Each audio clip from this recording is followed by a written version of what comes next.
Reciban ustedes un cordial saludo de mi parte. Mi nombre es Sandra Rosemary Chaja Díaz y soy estudiante del Instituto de Educación Superior Pedagógica Pública Toribio Rodríguez de Mendoza. Estoy estudiando la carrera de comunicación, estoy en el tercer ciclo académico y en esta oportunidad les voy a brindar el análisis de la obra El Caballero Carmelo del autor Abraham Valdelomar Pinto. ¿Quién fue Abraham Valdelomar Pinto? Abraham Valdelomar Pinto fue hijo de Anfiloquio Valdelomar y Carolina Pinto.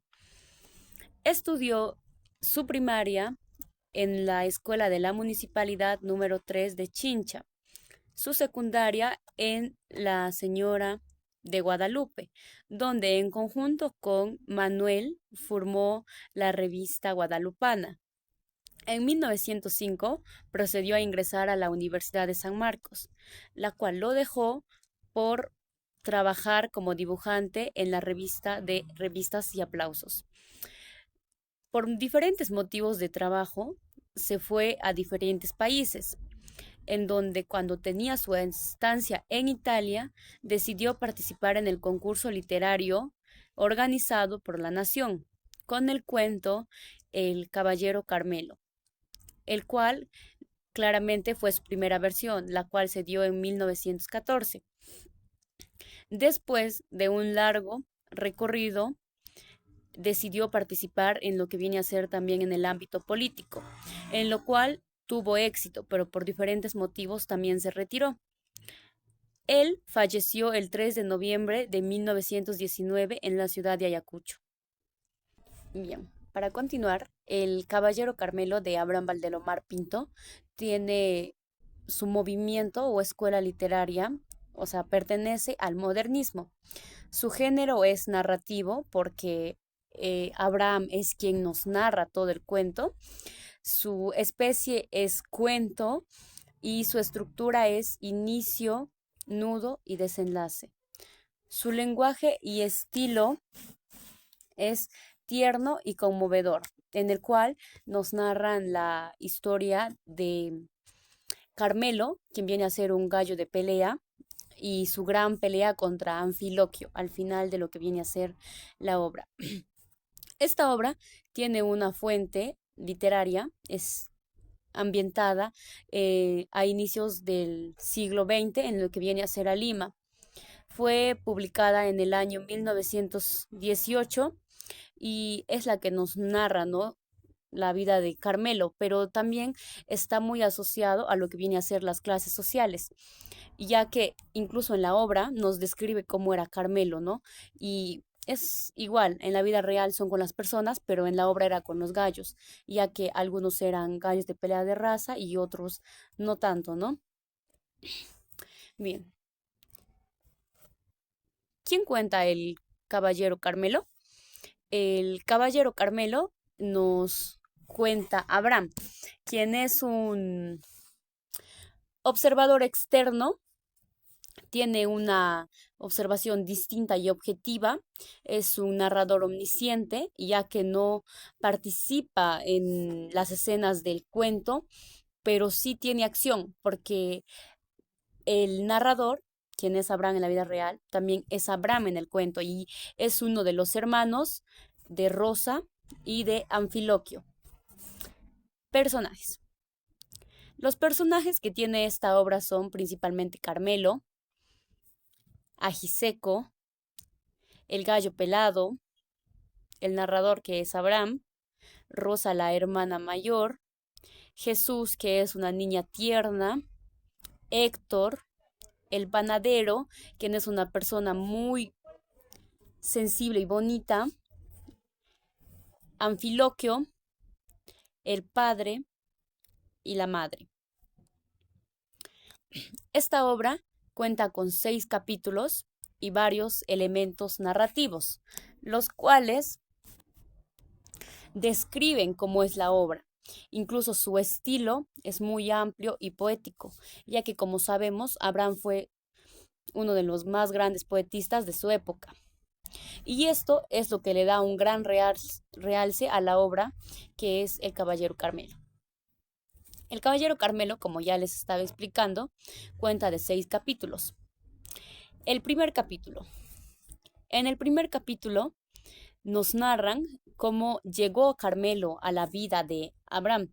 Nos cuenta que Roberto, su hermano, siempre paraba viajando. Entonces un día él con su hermana vieron a lo lejos que se acercaba un caballo y se acercaron a él. Vieron alegremente que era Roberto y todos se alegraron, se emocionaron porque era el regreso de su hermano al cual no habían visto mucho tiempo. Entonces Roberto llega con muchos regalos para cada uno de la familia. Pero en eso su hermano le dice, ¿y el regalo del padre? Y Héctor dice, perdón, Roberto dice, ah, me olvidé. Entonces él como que, ¿cómo te vas a olvidar? Y eso. En eso Roberto dice, traigan al Carmelo. Entonces el Carmelo llega y le dice, padre, este es tu regalo. Entonces el padre al mirar una jaula se da cuenta que era un gallo fino, con lo cual toda la familia se encariña. En el segundo capítulo comienza con el narrador, con el narrador cuando nos narra cómo era la ciudad de Pisco. Nos describe cómo era el panadero, cómo siempre les dejaba el pan caliente y nos comienza a describir cómo era Carmelo.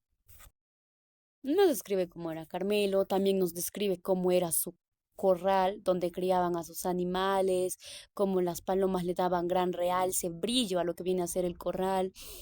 Y entonces en eso nos dice que cuando ellos estaban recibiendo el pan del panadero, entran y ven a el pelado, quien también es un personaje de la obra, que estaba encima de las bandejas que ya eran muy antiguas para la familia y estaba rompiéndolo todo. Más tarde, el mismo día, cuando ya están cenando, los niños deciden no contarle nada a su padre, pero no sabemos cómo su padre se llega a enterar de lo que había hecho el gallo pelado y dice, nos lo comeremos el domingo. Pero para eso el pelado tenía lo que viene a ser su defensor, digámoslo así, que era Anfiloquio. Anfiloquio es quien lo defiende y le dice que por qué no se comen al cabrito, que el otro día mató un pollito, por qué no se comen al cerdo, que siempre le enloda todo, por qué no se comen a los patos, que siempre lo ensucian todo, y por qué no matan también a todas las palomas que hacen caca por todo el corral, pero para ello siempre tienen algo en su defensa.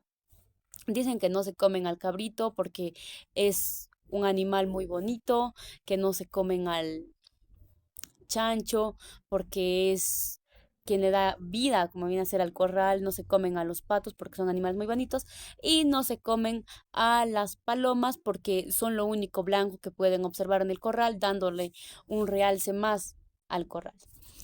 En el tercer capítulo, ya Abraham, quien es el narrador, nos cuenta cómo era la vida en esos tiempos en Pisco. Nos dice que era bonito, que en la plaza, si te vas más allá de la plaza central, vas a encontrar una plaza más pequeña donde antes juzgaban a Judas.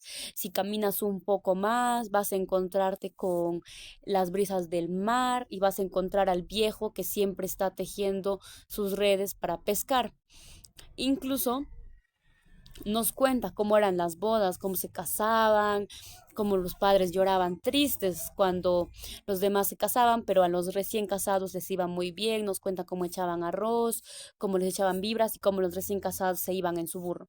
Nos describe absolutamente todo lo que viene a ser la ciudad de Pisco en esos tiempos. Nos narra con una gran emoción, con darle reconocimiento a su querida tierra, ¿no?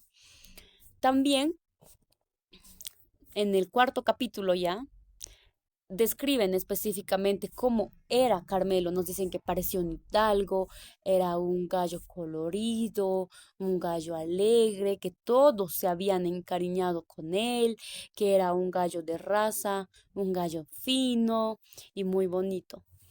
Y en este capítulo es donde su padre, al encontrarse con otra persona también que era aficionada a los gallos, deciden quedar en una pelea de gallos el 28 de julio en lo que viene a ser San Andrés. San Andrés estaba un poquito más allá de lo que viene a ser Pisco, un pueblito por ahí cerca. Y el padre decide y comienzan a preparar al Carmelo. Para esto, él nos describe que no podían ver a el Carmelo, no lo vieron por días y ellos se sentían muy tristes y su madre también se sentía muy triste porque le daba pena. Es que técnicamente el Carmelo ya era un animal de la familia, un miembro más, entonces todos tenían pena. Terminando así el cuarto capítulo. En el quinto capítulo ya nos describen cómo llega Abraham, porque en el cuarto capítulo su hermanita también le dice, Abraham, ve tras ellos porque ¿qué le harán al Carmelo, no? O sea, como ya era un gallo ya pasado, porque ya había tenido 3 años de rigurosas peleas en las cuales él siempre había salido victorioso, ya era un gallo viejo, en cambio Ajiseco era un gallo joven y tierno. Entonces, cuando Abraham llega a lo que viene a ser San Andrés, describe cómo era, cómo estaba decorado, con ambientaciones a lo que viene a ser fiestas patrias, nos describe cómo vendían pescado, cómo olía y cómo era bien bonito, descriptivo de una fiesta, ¿no? Y nos dice que para llegar a lo que viene a ser la cancha donde van a, o el lugar donde van a pelear los gallos, era demasiado pequeño y era como que bien al fondo.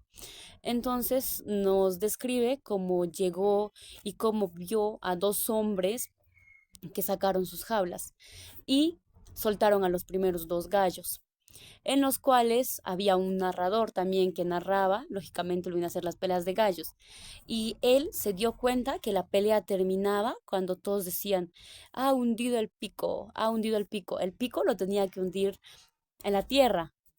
Pero si el pico todavía no estaba dentro de la tierra, la pelea no había terminado. El otro gallo quizás podría continuar y darle un giro, ¿no? Para esto, cuando dicen que ganó ya uno de los gallos, él observa cómo vienen y en una jaula, traen al Carmelo.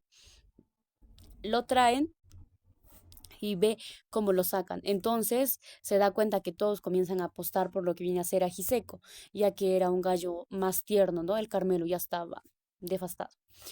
Y solamente un aficionado dice, yo apuesto por el Carmelo. Y todos se quedaron mirando como que, ¿qué tiene este loco, no? Así comienza la pelea, en la cual, lógicamente, Ajiseco va ganando, porque Ajiseco era más tierno. El Carmelo, por respeto también, o quizás porque ya estaba un poco cansado, devastado por los 3 años que ya había tenido de rigurosas peleas, no está en su máximo potencial, incluso las cuchillas no lo utiliza, pero Ajiseco sí. Entonces llega una parte donde el que estaba narrando la pelea de gallos dice que Carmelo estaba en el piso, pero todavía no había fruncido el pico, entonces esta historia todavía podía cambiar y así fue, ya que el Carmelo al ver que estaba en el piso se levanta con un golpe de fuerza y de esperanza y comienza a golpear a Jiseco, dejándolo totalmente muerto y frunciendo su pico en el piso. Para esto, el narrador dice, ha fruncido el pico, ha fruncido el pico. Y Carmelo resulta ser el ganador, pero Carmelo ya estaba muy lastimado. Pero igual, enorgullecidos todos sus familiares, y en especial el padre, quien era el que había apostado, lo regresa a casa. Y ya en el sexto capítulo nos describen cómo Carmelo ya estaba totalmente devastado porque habían pasado 3 días donde él ya no podía ni comer. La hermanita con Abraham le daban de comer en la boca y recuerdan cómo se levantó por última vez, cacareó y quedó totalmente muerto. Y así es como termina esta historia, donde podemos observar que Carmelo en la pelea jamás se dio por vencido. Él siempre se esforzó, valiente, murió. Si bien es cierto, sí murió, pero murió con honor porque le ganó a Jiseco. Él demostró que pese a los años ya transcurridos, él sí podía dar para más y nos demostró a nosotros mismos también como personas que nunca debemos darnos por vencidos. que por más que ya estemos en el piso, como lo estaba él, nosotros debemos levantarnos y seguir, darle la vuelta a todos los problemas que tenemos, jamás dejarnos vencer. Y así es como termina esta gran historia del Caballero Carmelo. Espero que les haya gustado y no olviden de dejar su like.